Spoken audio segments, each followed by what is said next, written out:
The Lords of the Fallen 2023 review. My fair review. Hexworks gave us a long-awaited sequel for The Lords of the Fallen. Lords of the Fallen 2023 next-gen Soulslike. Is it one among the many in this genre, or is it something else? Let's rate it properly as it deserves.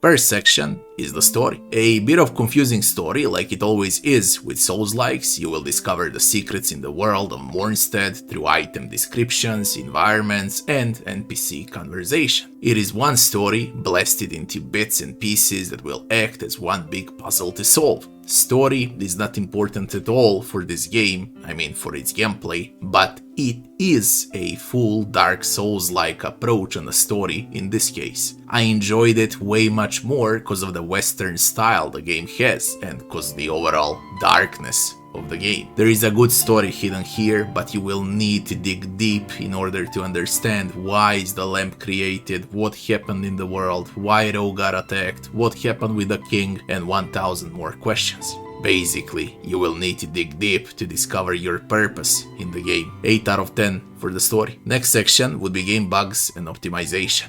Mega fast loading screens when you traverse from vestige to vestige, or better to say from waypoint to waypoint. Responsive controls, good juicy hitboxes. In 60 hours I encountered very few minor bugs and one glitch in total. Impressive for a new game. Performance was fine in 90% of game time. Only time when I was losing frames was during the main hub and in the burning city of Karlat. I'm fully aware that most of the people had problems with optimization and performance, but for me this game worked very well with over 70 FPS on average, with high ultra settings, with stream and recording on top of it all. Some areas were even above 100 FPS and I was streaming and playing from the graphic card. 9 out of 10 for game bugs and optimization. Next section would be game time. It took me around 60 hours to finish the game with around 90% completion rate. Definitely you need 2 full runs if you wanna 100% this game, cause it's absolutely huge. It's the biggest world in a Souls-like history. It's bigger than Elden Ring, cause let's be real, out of 150 hours in Elden Ring, above 100 hours is repetitive content, while Lords of the Fallen offers 60 hours of a handmade, fresh new content without a single repetition in one big open world with 0 loading screens. Huge replay value, multiplayer value with invasions, new game plus, it offers even more challenge. It's a bang for your buck. 10 out of 10 for the game time. Next section is game difficulty. This is the hardest Souls-like ever. Bosses are so and so, there are harder bosses in From Software games, it depends on the player and build you're playing as well, but as far as exploration goes, man, it's brutal. Puzzle-like dungeons, plagued with mobs, a trap on every corner, the feeling of dread is constant, you are in danger 90% of time during exploration.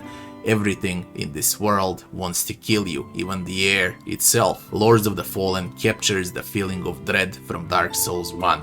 Painful traps, painful ambushes, innovative traps, very good AI. 10 out of 10 for the game difficulty. Next section would be maps and graphics. Do I really have to say anything about the best looking game in 2023? Best graphics in a Souls-like history as well. Next gen Souls-like is the name for this game, and for a good reason.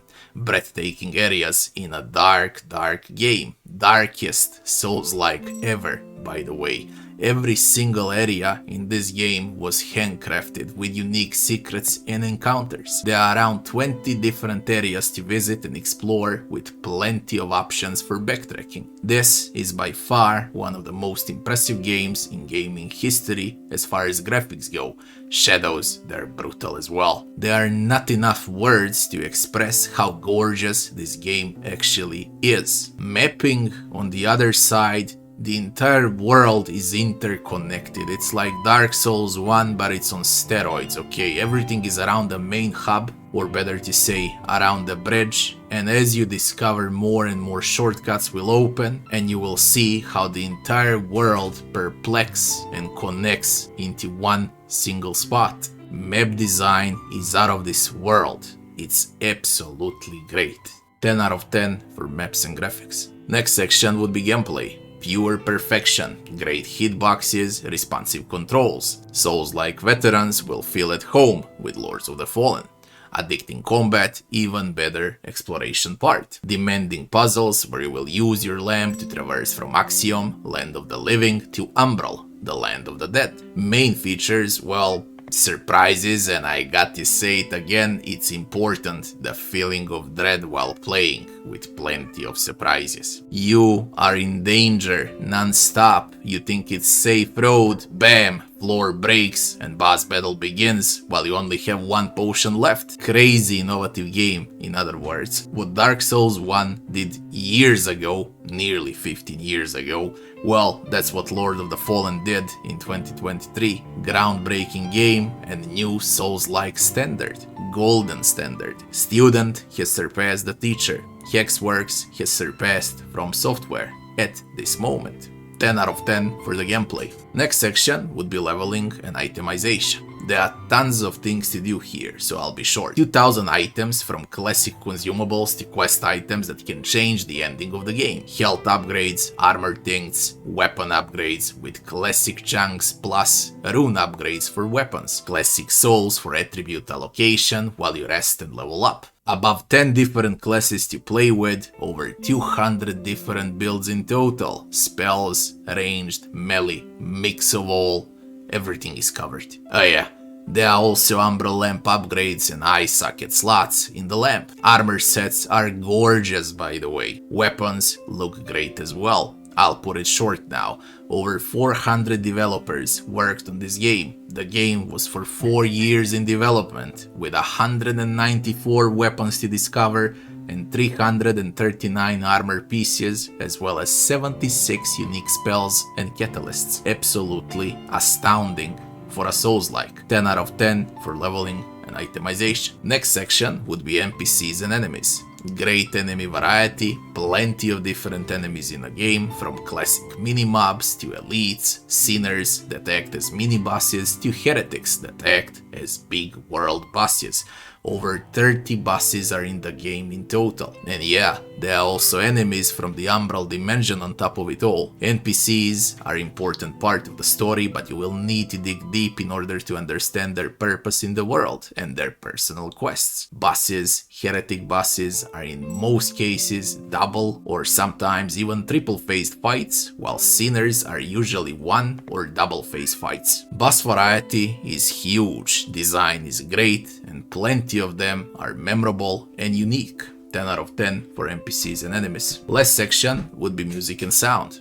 Amazing atmospheric music, great voice acting, every single line of text is fully voice acted, as well as cinematics, and of course ground solid sound effects. 10 out of 10 for music and sound. Final verdict. We got 9 sections with 87 points, and that would be 9.6 out of 10 for the Lords of the Fallen in 2023. Once Hexworks optimized their game, we're easily looking at something that's very close to 10 out of 10 game, and if it remains in this state, it's the best Souls-like ever created to date. There are of course people that complain on a game or on its performance. They wanna play the game that looks out of this world on a potato PCs and a toasters. So those would be most of the negative reviews.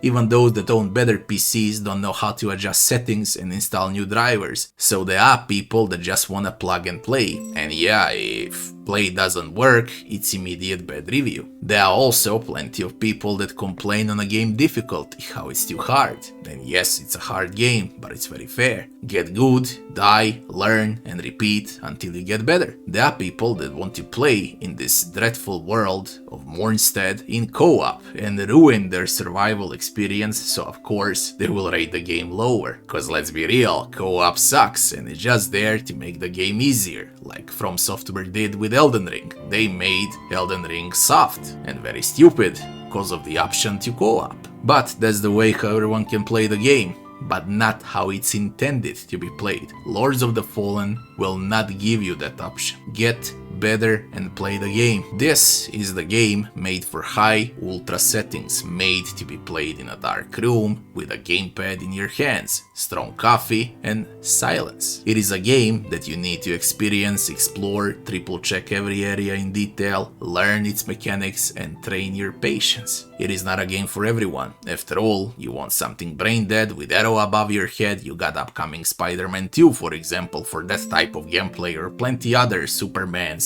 Ken-mans, Coca-Cola mans, and everything that comes out of the USA, collectible creeds and microtransaction Diablos. Lords of the Fallen is a different beast on a different level. Lords of the Fallen gives you the freedom to use your brain. Lords of the Fallen is probably the best game and game of the year for 2023.